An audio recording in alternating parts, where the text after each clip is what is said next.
সরকারের পক্ষ থেকে বারবার বলা হচ্ছে যে ফেব্রুয়ারিতে নির্বাচন হবে, কোনো অনিশ্চয়তা নেই, নির্বাচন বিলম্বিত হওয়ার মতো কোনো ইস্যু নেই। যেমন আসিফ নজরুল বলছেন নির্বাচন বিলম্ব করার কোনো ইস্যু নেই, ফেব্রুয়ারিতে নির্বাচন হবে। প্রেস সচিব বলছেন যে কোনো শক্তি ঠেকাতে পারবে না। ইউনূসও বলছেন যে কোনো শক্তি ঠেকাতে পারবে না। ইফ ইট ইজ ট্রু, তবে প্রি কন্ডিশন হচ্ছে সংস্কার বিচার। এখন বিচার তো হচ্ছে, আপনারা দেখছেন শেখ হাসিনা বিচার রায় 13 নভেম্বর হয়ে যাবে এবং নির্বাচনের আগে আরো কিছু রায় হবে এবং দু একটা এক্সিকিউশনও হতে পারে। দৃশ্যমান বিচার বলতে যা বোঝায় কিছুটা হলো সেটা হবে এবং এটা চলমান থাকবে। আর সংস্কার, যেটা সংস্কার ও বিচার নির্বাচনের পূর্ব শর্ত হিসেবে সংস্কার জুলাই সনদ অধ্যাদেশ জারি হবে নভেম্বরের 15 তারিখের মধ্যে অথবা 15-16, খুব একদম ভেরি সুন। এবং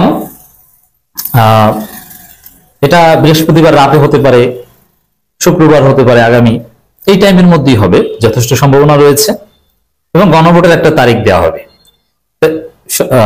জুলাই সনদ অধ্যাদেশ, সংবিধান সংস্কার অধ্যাদেশ 2025 জারি করা মানে সংস্কার।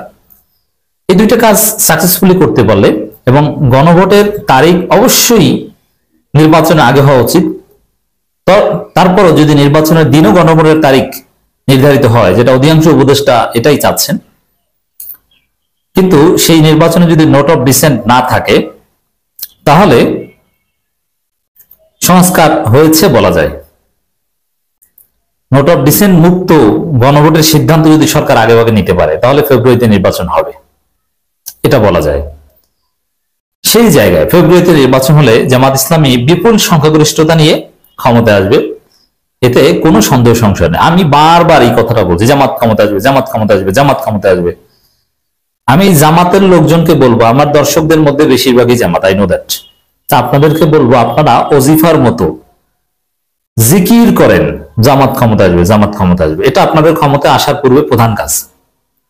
কারণ জামাত ইসলাম ক্ষমতায় আসবে, আসার আগে এই পারসেপশন ক্রিয়েট করতে হবে অ্যামংস অল, এমনকি বিরোধী দলের মধ্যে পারসেপশন ক্রিয়েট করতে হবে, বিএনপির মধ্যে, এনসিপির মধ্যে, জামাতের শত্রুদের মধ্যেও পারসেপশন ক্রিয়েট করতে হবে জামাত ক্ষমতায় আসবে। তাহলে আপনাকে মেনে নেওয়ার মানসিকতা তাদের মধ্যে তৈরি হবে। এবং জামাতের ক্ষেত্রে সবচেয়ে বড় চ্যালেঞ্জ যেটা, জামাত ভালো দল, এটা আগেও মানুষ জানতো, এখনো জানে। জামাতের নেতৃবৃন্দ সবাই সৎ, এটা আগেও জানতো, এখনো জানে। জামাতের লোকজন আসলে চারানা দুর্নীতি করবে না, এটা আগেও জানতো, এখনো জানে। জামাতের যোগ্যতার ঘাটতি হবে না, যোগ্যতা নিয়ে প্রশ্ন আছে যে সাধারণত অযোগ্য বা দুর্বল নেতৃত্ব, এটা ওভারকাম হয়ে যাবে। চেয়ারে বসলে অযোগ্য লোক যোগ্য হয়ে যায়। আওয়ামী লীগ বিএনপির লোকজন তো বেশিরভাগই অশিক্ষিত, ক্ষমতায় আসলে তখন সবচাইতে যোগ্য লোকজন তখন জামাতের কাছে অটোমেটিক্যালি আসবে। ক্ষমতা আসার আগে সবচাইতে যোগ্য লোকজন আপনি পাবেন না। অতএব এটা কোনো সমস্যা না, এটা ওভারকাম হয়ে যাবে। কিন্তু তারপরও সমস্যা হচ্ছে এটা, জামাত ক্ষমতায় কি আসতে পারবে? ভোট দিয়ে লাভ কি? জামাত ভালো, বিশ্বাস করি, কিন্তু ক্ষমতায় তো আসতে পারবে না, ভোট দিয়ে লাভ কি? ক্ষমতায় এসে কি টিকে থাকতে পারবে? তা ভোট দিয়ে লাভ কি? ভোটটা নষ্ট করে লাভ কি? এই কারণে জামাত অতীতে ক্ষমতা আসতে পারেনি।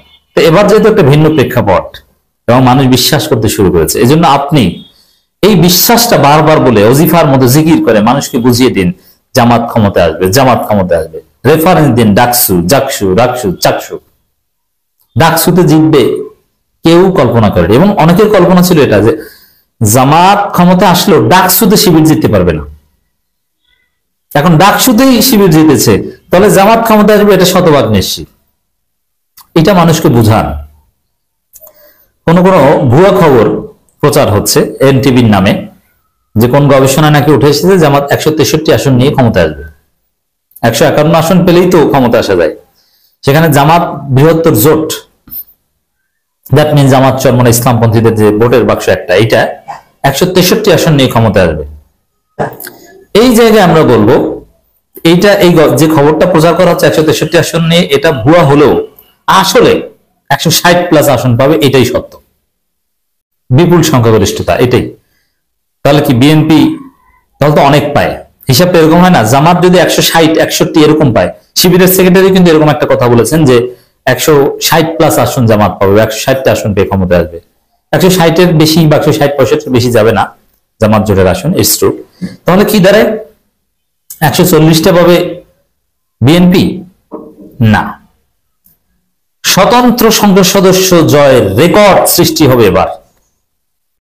বিএনপি 50 থেকে 80-90 আসন পাবে, ইটস মাই প্রেডিকশন। আর জামাত 160টার মতো পাবে, বাকিগুলো জিতবে স্বতন্ত্র। ইতিহাসে, বাংলাদেশের ইতিহাসে এত পরিমাণ স্বতন্ত্র কখনো জিততে পারেনি যে পরিমাণ স্বতন্ত্র প্রার্থী এবার জিতবে। এবং স্বতন্ত্র প্রার্থীরাও একটা বড় অংশ at the end of the day জামাতকে সমর্থন করবে, মাইন্ড ইট। এবার আসি আসিফ নজরুলের বক্তব্য বিশ্লেষণে। নির্বাচন বিলম্ব করার কোনো ইস্যু নেই, উপদেষ্টা আসিফ নজরুল বারবার যেভাবে বলছে আত্মবিশ্বাসের সাথে, তাহলে বোঝা যায় যে নির্বাচনের যে পূর্ব শর্ত সংস্কার এবং বিচার, এই দুইটা নিশ্চিত করেই ফেব্রুয়ারিতে নির্বাচন হবে। এবং আমার কাছেও কিছুটা সম্ভাবনা বাড়ছে। একটা সময় আমাদের জোরালো অবস্থান ছিল যে ফেব্রুয়ারিতে নির্বাচন হবে না, এখন অনিশ্চয়তা আছে, তারপর অনিশ্চয়তা দূর হচ্ছে, দূর হবে। আর অনিশ্চয়তা যাতে দূর হয় এই জন্যই আমাদের আলোচনা, অনিশ্চয়তার বিষয়গুলোকে হাইলাইট করে যাতে অনিশ্চয়তাটা দূর হয়ে যায়। যেমন জামাতের প্রার্থীদের দুর্বলতা, নেতৃত্বের সংকট, নানান বিষয়, অযোগ্যতা নিয়ে আলোচনা করি। কি জন্য? যাতে অযোগ্যতা দ্বারা দূর হয় এবং সমস্যার সমাধান হয়। এটা তো অন্য কোনো উদ্দেশ্য না। আর এই সমালোচনা আবার যারা নিতে পারবে না, তারা জীবনেও ক্ষমতা আসতে পারবে না, আসতেও টিকতে পারবে না। এতটুকু গণতান্ত্রিক আপনাকে হতে হবে। আর এই যে গণতান্ত্রিক চেতনা, সমালোচনা সহ্য করার সক্ষমতার অভাব, এটাও আমরা আপনাদেরকে ট্রেনিং দিচ্ছি কিছু সমালোচনা করে। এটা মহান কাজ, আমরা মহান কাজ করছি জামাত ইসলামীর পক্ষে। জাতীয় সংসদ নির্বাচন পেছানোর কোন পরিকল্পনা সরকারের নেই বলে জানিয়েছেন আইন, বিচার ও সংসদ বিষয়ক উপদেষ্টা আসিফ নজরুল। তবে একটা সম্ভাবনা থেকে যায়, অন্যান্য সংস্কার, বিচার বা এই রিলেটেড প্রবলেম গুলো হয়তো সলভ হবে, তারপরে একটা অনিশ্চয়তা থেকে যায়, এটাও বলিনি। সেটা হচ্ছে, যদি এই যে নির্বাচনী প্রচারণা শুরু হলে বিএনপিতে রক্তের বন্যা বয়ে যাবে, দুই গ্রুপ একে অপরকে প্রচুর সংখ্যক হত্যা করবে। এই লাশের রাজনীতির কারণে মানুষ বিরক্ত হয়ে নির্বাচন বিরোধী অবস্থান নিতে পারে, যে এত লাশের বিনিময়ে নির্বাচন চাই না। এটা বিএনপির কারণে। এই জন্য যদি কোনো কারণে নির্বাচন না হয়, তাহলে মনে করবেন ওটা বিএনপির কারণে। তবে বিএনপি সংস্কার ঠেকাতে পারবে এটা না, ওই বিএনপির আভ্যন্তরীণ কন্দলে শত শত লাশ পড়ার কারণে এই সম্ভাবনাটা রয়েছে। অলরেডি গুলিবিদ্ধ হয়ে প্রার্থী মুমূর্ষু অবস্থায় আছে, আপনারা জানেন। তো এরকম অনেক ঘটনা ঘটবে।